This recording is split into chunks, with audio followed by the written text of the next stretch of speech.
जय दुर्गा मैया की जय काम शीतला माता की जय बस तेरे नाम दंतेश्वरी मैया दंतेश्वरी मैया रतनपुरी महामाई महामाई डोगड़ी गड़ी माँ बैठे मुर्दाई बैठे मरदाई बगुला मुखी बमुलाई बगुला मुखी बमुलाई बगुला मुखी बमुलाई जगजननी माँ पालनहारी तेरी महिमा जग जनरारी जगजननी माँ पालनहारी तेरी महिमा जग जनरारी पिता के हरिया मैया तेरो वाली मैया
माता की, जय बोल छत्तीसगढ़ महाकाली की, जय बोल कंकालीन मैया की। जय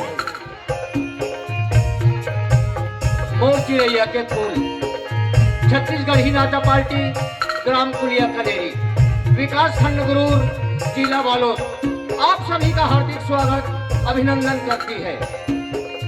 संगीत का रंग निराला है, संगीत का रंग निराला है, गोरा नहीं न काला है, इसे मत समझना अपने पाँव की जंजीर, क्योंकि यह सरस्वती माता की 7 सुरों की माला है, 7 सुरों की माला है। भारत माता की सभी करते हैं गुणगान, भारत माता की सभी करते हैं गुणगान, देश की रक्षा के लिए सरहद पर है हमारे जवान। इसी प्रकार से हमारा पहला डांसर का नाम है भाई भगवान, आप धमतरी के पास ग्राम खरतुली के रहने वाले हैं। हमारा दूसरा डांसर है भाई सतीश कुमार यादव, आप गुरु के पास ग्राम कोलियामार के रहने वाले हैं। हमारा तीसरा डांसर है भाई अरविंद मरकाम जी, आप भिलाई के रहने वाले हैं। हमारा चौथा डांसर है भाई कार्तिक कुमार निषाद जी, आप चरामा के पास ग्राम महू के रहने वाले हैं। हमारे अन्य सभी कलाकार है भाई होमेंद्र कुमार यादव जी, आप बालोद के पास ग्राम अमोरा के रहने वाले हैं। अर्जुन ठाकुर जी, आप भी ग्राम अमोरा के रहने वाले हैं। जितेंद्र कुमार ठाकुर जी, आप भी ग्राम अमोरा के रहने वाले हैं। हम हारमोनियम पे संगति दे रहे हैं भाई सुनील कुमार साहू जी, जो कि इस पार्टी के अध्यक्ष है। आप गुरु के पास ग्राम नर्मदा के रहने वाले हैं। तबला पे संगति कर रहे हैं भाई रुपेश कुमार यादव जी, आप भखारा के पास ग्राम सुपेला के रहने वाले हैं। नाल पे संगति कर रहे हैं भाई अजय कुमार ध्रुव जी, आप कुरुप के पास ग्राम कोकड़ी के रहने वाले हैं। बेंजो पे संगति दे रहे हैं भाई जितेंद्र कुमार